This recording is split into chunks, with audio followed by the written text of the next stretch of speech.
Finally હવે આપણે ચકડોળમાં બેસી ગયા. જો વિપાલસિંહ એક સાઈડ બ્લોગ બનાવે ને અમારા કિરણભાઈ અને અમે તો ભાઈ કુકટના મેળામાં ફૂલ એન્જોય થઈ ગયો. જોઈ શકો ભાઈ ફૂલ માહોલ ગરમ હે આપણે તો ભાઈ મજા આવી જાય એમ છે ચકડોળમાં. પણ આ બે જણા તો ભાઈ ધક ધક થાય. જો વિપાલભાઈ આ બ્લોગ બનાવે એટલે કોઈ નહીં, પણ આપણે પહેલી વાર ફર્સ્ટ ટાઈમ ઉપર ગયા ને એટલે બહુ બીવાતા હતા.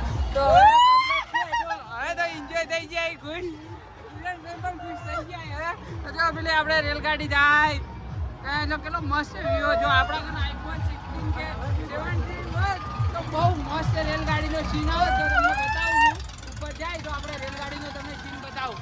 જોઈ શકો ભાઈ આ જાય બહુ બ્યુટીફુલ વ્યૂ છે.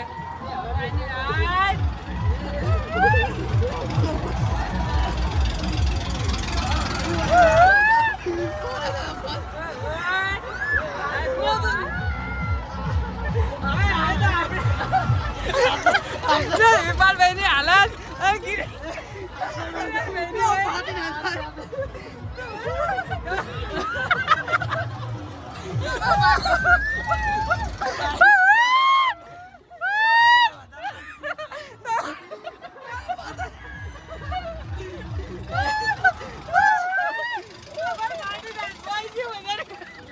વિપાલી